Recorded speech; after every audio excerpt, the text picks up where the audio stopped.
there's been some weird and wonderful goings on over here. Welcome, boys. Hi, Your outfit is I Am the Mighty Jungulator.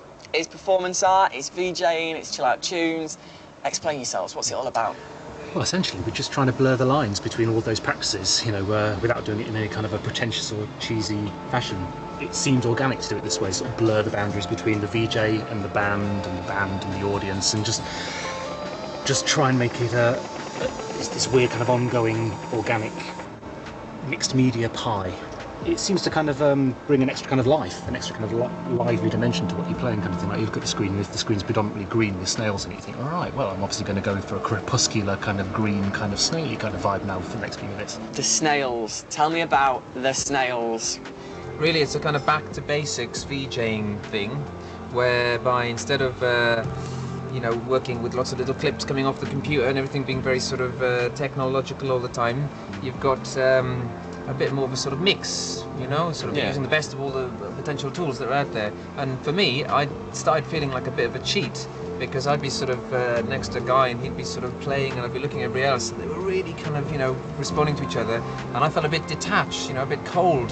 Whereas if I'm there and I'm sort of really kind of thinking, whoa, come on, come back, you know, the snails kind of climbed off over the camera.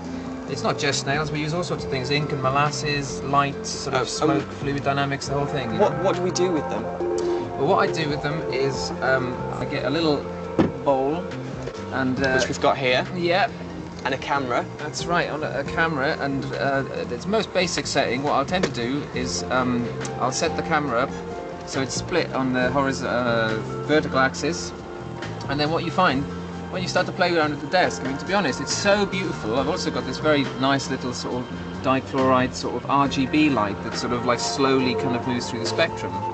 And you find that with the camera split and 2 or 3 little snails all sort of like grooving around each other at the same time, with loads of stuff foaming off them and in a blue light, you know, it's just completely exquisite. And it's like you don't even know what it is, and then you get loads of people that have been watching it all night sort of, and then they come back and they happen to sort of like be leaving and they see what's, you know, where it's come from, and they're delighted like little kids. And so it makes the whole VJing thing a bit more performative and a bit more transparent. So how do you get these snails then? How does that work? There's a couple of in here. Look, they're in there with my tomatoes, you see, because I went out this morning into the garden. In fact, that's where one of them's had a bit of my tomato.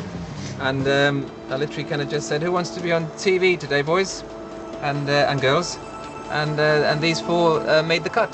So what are you going to do for us today? You're going to perform a bit later on, aren't you? The snails have been involved, yes, most definitely. It's going to be a fantastic audio-visual snail worm cam spectacular with sort of live sampling and music and all sorts going on. Brilliant. Well, we're going to see that at the end of the show, so I'll leave you to prepare. Thanks a lot for joining us. Thank you. Thank you. Thank you. Cheers.